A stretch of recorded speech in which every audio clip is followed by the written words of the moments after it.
नमस्ते, स्वागत है आप सभी का मेरी आज की वीडियो में। उम्मीद है आप सभी लोग स्वस्थ होंगे, अच्छे होंगे।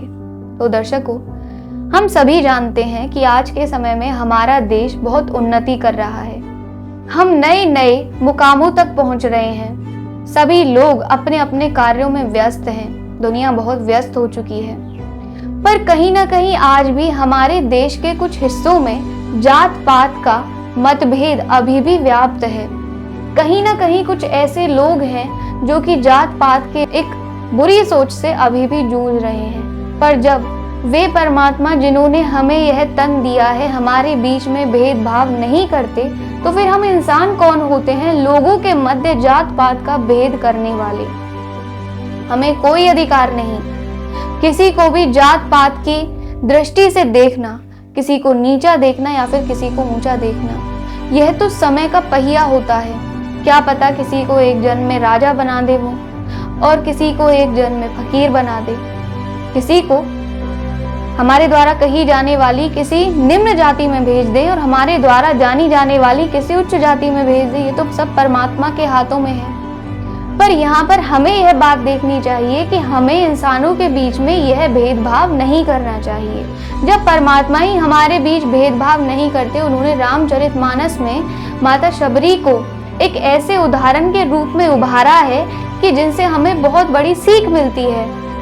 हमें भी यदि हम किसी निम्न जाति से आते हैं तो यह बात नहीं सोचनी चाहिए कि मैं निम्न जाति से हूं तो मैं परमात्मा की भक्ति नहीं कर सकता, मुझे उनके सुमिरन का अधिकार नहीं है। या फिर यदि हम किसी उच्च जाति से हैं तो हमें अपने मन में यह घटिया सोच नहीं रखनी चाहिए कि वह इस निम्न जाति से है तो मुझे परमात्मा की अदालत में उससे ज्यादा अधिकार प्राप्त हैं। ऐसा कुछ नहीं है। वे तन के आधार पर आत्माओं में भेद नहीं करते।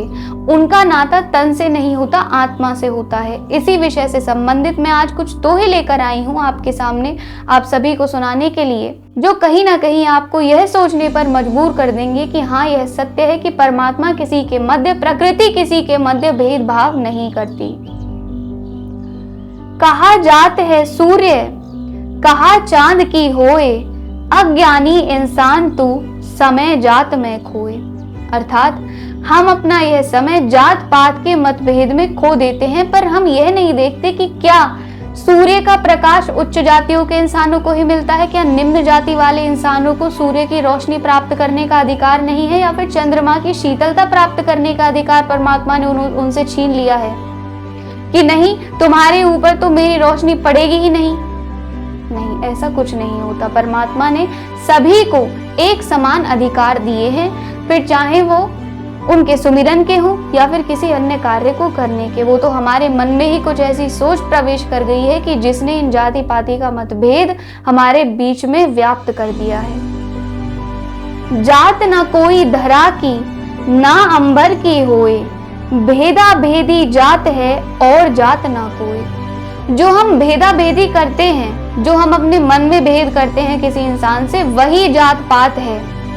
बाकी क्या धरा कभी किसी से मना करती है कि नहीं, तुम निम्न जाति को हो, तुम मेरे ऊपर नहीं रह सकते। चाहे आप निम्न जाति से हो, चाहे आप उच्च जाति से हो, आपको आकाश पिता की छाया मिलती है और माता धरा की शरण मिलती है रहने के लिए। जब वे ही हमारे मध्य भेदभाव नहीं करते तो हम किस प्रकार अपने ही बीच में भेदभाव कर सकते हैं। पांच तत्व जग जात ना, सब जग देह बनी, अति गरीब दरिद्र हो, या जग होए धनी।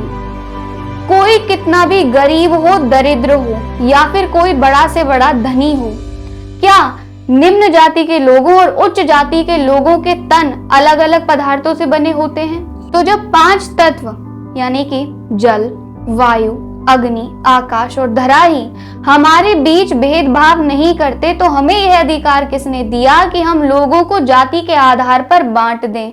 इसीलिए आपको यह समझना होगा कि किसी को भी कम ना समझें या फिर किसी को भी ज्यादा ना समझें। सभी संसार में एक समान होते हैं। तो चलिए, आज के लिए बस इतना ही। मुलाकात होगी आपसे एक नई वीडियो में नए विषय के साथ।